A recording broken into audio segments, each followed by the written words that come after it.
Hello everyone, welcome to the class. और आप सबको पता है कि ये चैप्टर हमने वन शॉट में कर लिया है, पार्ट्स में भी कर लिया है, इसका वीक क्विज भी कर लिया है। But it's time for this chapter to be revise in 10 minutes. अब हम इस चैप्टर को 10 to 15 मिनट्स में कवर करने की कोशिश करेंगे। बहुत सारी चीजें चैप्टर में हैं, लेकिन आप उसको आसानी से याद रख सकते हो अगर आपने वन शॉट किया। तो एक बार क्विकली रिवाइज करेंगे। पहले वीडियो को लाइक और सब्सक्राइब जरूर कर लेना। चलो स्टार्ट करते हैं। चैप्टर 1 है हिस्ट्री का historiography development in the west. West में ही क्यों हुआ? बिकॉज वेस्ट के पास एजुकेशन सबसे पहले आ गया था। बात करते हैं टॉपिक्स की। Tradition of historiography, modern historiography, development of science perspective in Europe and historiography and कुछ नोटेबल स्कॉलर्स। ये सारे पोर्शन हमें इस वीडियो में कवर करना है। उससे पहले कुछ मेथड्स है हिस्टोरिकल रिसर्च के जो हिस्ट्री को हिस्ट्री बनाने के काम आता है, और या फिर इनको डिफरेंट सब्जेक्ट्स भी कह सकते हैं। हिस्ट्री, आर्कियोलॉजी जिसमें हम पास्ट को बिल्ड करते हैं, right. Then we have archival science, manuscriptology जिसमें हम मेनोस्क्रिप्ट को पढ़ते हैं, एपिग्राफी जिसमें हम एपिक्स को पढ़ते हैं, लेटर राइटिंग उल्टे से सीधा, सीधा से उल्टा, लैंग्वेज एंड कॉइन्स का स्टडी, एंड जियोलॉजी यानी कि family history, like the Maratha history, right. Marathas का जो फैमिली हिस्ट्री है दैट इज इररिप्लेसेबल। पूरे हिस्ट्री में उसको बदला नहीं जा सकता और उनके करेज को हम कभी भी इग्नोर नहीं कर सकते, राइट। तो ये सारी जो है पोर्शंस होते हैं। अब बात करते हैं हिस्टोरियोग्राफी का डेफिनेशन क्या होता है। The writing of critical historical narrative को ही हिस्टोरियोग्राफी कहते हैं, जहां पर सच गलत सही सब कुछ नाप तोल के हर एक डायलॉग्स को चेक करके एक हिस्टोरियोग्राफी बनाए जाती है। मॉडर्न हिस्टोरियोग्राफी हमारा अगला सेक्शन है। इसके 4 कंपोनेंट्स होते हैं, 4 कैरेक्टरिस्टिक। मॉडर्न हिस्टोरियोग्राफी में हमें रेलेवेंट क्वेश्चंस पे ही, साइंटिफिक प्रिंसिपल पर ही हिस्ट्री को बिल्ड करेंगे। बिल्कुल भी यहाँ पर कुछ भी सुपरस्टिशियस या अंधविश्वास के बारे में कोई बात नहीं करेंगे। एंथ्रोपोसेंट्रिक होगा। एंथ्रो का मतलब होता है ह्यूमन बींग, सब कुछ ह्यूमन बींग्स के सेंटर में रख के मॉडर्न हिस्टोरियोग्राफी बिल्ड होगी। It will not be related to religion and everything else कि डिवाइन फिनोमिना है, कोई तो ऊपर वाला है ना, नहीं। हमारी हिस्ट्री मॉडर्न हिस्टोरियोग्राफ कहते हैं कि ह्यूमन मैनकाइंड की वजह से सब हो रहा है और उसी के सेंटर में रखे हिस्ट्री को बिल्ड करना चाहिए। Then we have reliable evidence as the third characteristic कि हम रिलायबल एविडेंस हो तो हिस्ट्री को बिल्ड कर सकते हैं। मैनकाइंड जर्नी ही पास्ट ह्यूमन नीड्स के बारे में बता सकते हैं कि पहले आ गई और आजकल हमें इलेक्ट्रिक कार्स भी देखने को मिल रहे हैं। पहले बलक कार आया और आज हमारे पास क्या है? ईवी कार्स है, फास्ट एंड फ्यूरियस कार्स है, ठीक है। चलो देन हमारे पास एक बहुत बड़ी स्टेटमेंट है। मॉडर्न हिस्टोरियोग्राफी का जो ट्रेसेस है वो बहुत पुराने जमाने तक जाता है, that is ancient Greek culture. और एंशिएंट ग्रीक कल्चर ने हिस्ट्री शब्द को बहुत पहले वे यूज कर लिया था। और हेरोडोटस जो एक ग्रीक हिस्टोरियन थे, is also known as the father of history, और इन्होंने ये अपनी बुक हिस्ट्रीज में बहुत पहले ही हिस्ट्री शब्द को इस्तेमाल कर लिया था। तो history is basically a Greek word. अब बात करते हैं डेवलपमेंट कैसे हुआ। ये डेवलपमेंट कैसे हुआ आओ फटाफट से देखते हैं। कुछ यूनिवर्सिटीज बनने लगी जो पहले डिवाइन फिनोमेना पे बात करती थी, अब ग्रेजुअली ये सारी चीज चेंज होने लगी और जर्मनी की गॉटिंगन यूनिवर्सिटी पहली यूनिवर्सिटी बनती है जो पहली बार हिस्ट्री का डिपार्टमेंट भी ऑर्गेनाइज करती है। अब लोग हिस्ट्री की पढ़ाई सीरियस लेवल पर करने वाले थे। कुछ नोटेबल स्कॉलर्स को देखेंगे आप जिन्होंने हिस्ट्री की डेफिनेशन बदल दी है। हिस्ट्री के बारे में की जाने वाली बातें उन्होंने क्या क्या बोला आओ देखते हैं। सबसे पहले है Renee डेस्कार्टे।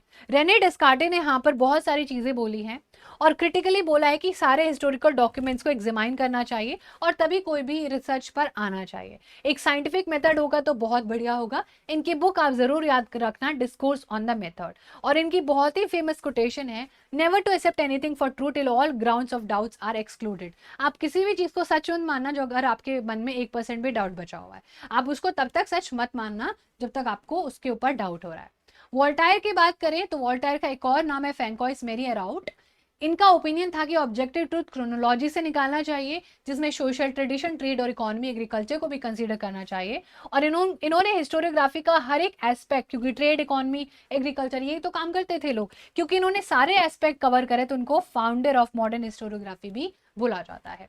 Then we will move forward with one such more important scholar, that was George Wilhelm Friedrich Hegel. ये एक जर्मन फिलोसफर थे। इन्होंने बोला कि लॉजिकल मैनर में सारी चीजों को करना चाहिए। एक टाइमलाइन है, इंडिकेटिव है प्रोग्रेस का, और हिस्ट्री क्योंकि चेंज होती रहती है तो उसके लिए हमें बहुत सारे न्यू एविडेंस आते रहेंगे और न्यू एविडेंस को कंसीडर करना चाहिए। इनकी एक लेक्चर और आर्टिकल की बुक भी है, इंसाइक्लोपीडिया ऑफ फिलोसफिकल साइंस, बहुत इंपॉर्टेंट है। और इनकी एक और बुक है रीजन इन हिस्ट्री, वो भी काफी वेल नोन है।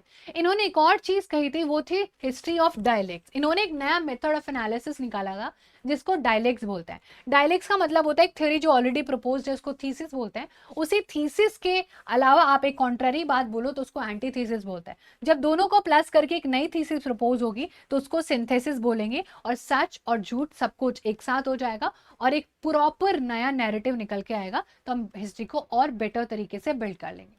ठीक है, यहां तक स्टोरी आप सभी को समझ आ रही होगी। Now let us move with the rest of the portion. Rest of the portion में फिर और कुछ स्कॉलर्स हैं जैसे कि लियोपोल्ड वॉन रैंके। ये बहुत ज्यादा इन्फ्लुएंस थे बर्लिन यूनिवर्सिटी से।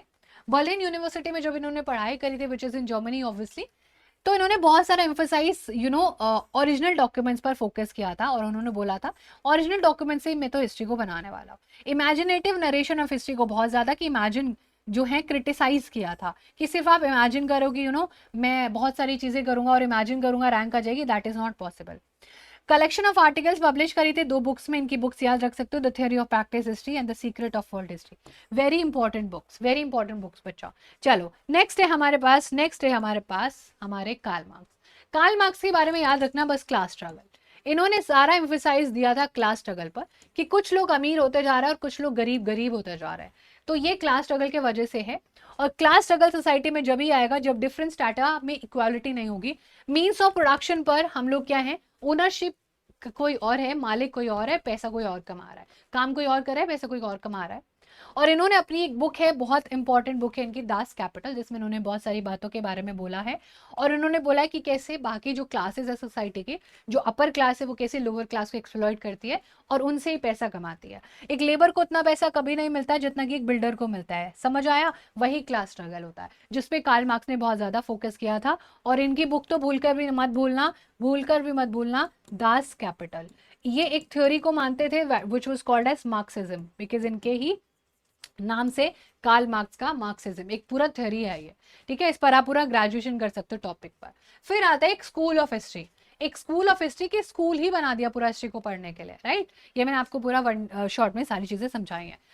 On the onset of 20th century नए स्कूल्स, जो कि फ्रांस में आया था, एनेल स्कूल, इसने एक नई डायरेक्शन दी हिस्ट्री राइटिंग को। उसने बोला कि देखो, हम जब भी हिस्ट्री के बारे में बात करते हैं तो लड़ाई झगड़े, वॉर, ये सब बातें बिल्कुल भी डेफिनेटली नहीं करेंगे। हम ना राजा कौन था, रानी कौन थी, ग्रेट लीडर्स कौन थे, अकॉर्डिंग पॉलिटिक्स, ये, बट हमें climate, local people, agriculture, trade, technology, means of communication, social division और उनकी कलेक्टिव साइकोलॉजी वो भी पढ़नी चाहिए। वो ज्यादा इंपॉर्टेंट एस्पेक्ट है। जैसे हम राजा रानी कौन थे, इससे हमें क्या ही करना है, राइट? हमें लोगों के पर्सपेक्टिव, लोगों की साइकोलॉजी, लोगों के फिजियोलॉजिकल डेवलपमेंट, वो ज्यादा चीजों पर एम्फेसाइज करके पढ़ना है।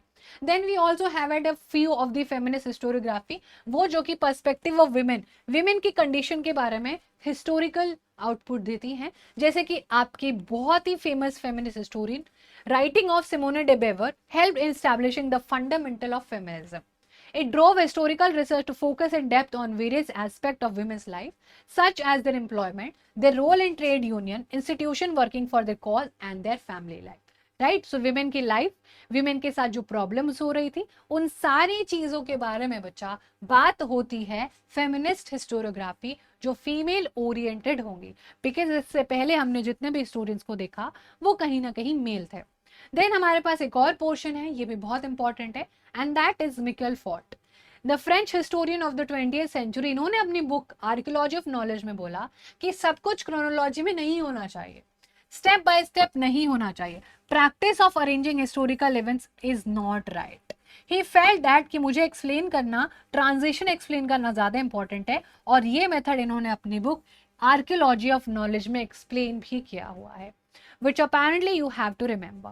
अगर हम चैप्टर को कंक्लूड करें तो हमें समझ आता है कि हमने हमारी कहानी को कैसे शुरू किया था, उसके ऊपर भी लोगों ने थीसिस और एंटीथीसिस दे दी। एक ने बोला इमेजिनेशन मत करो, एक ने बोला क्रोनोलॉजी में लगाओ, और एक ने बोला क्रोनोलॉजी में मत लगाओ। जो स्कोप है हिस्टोरियोग्राफी का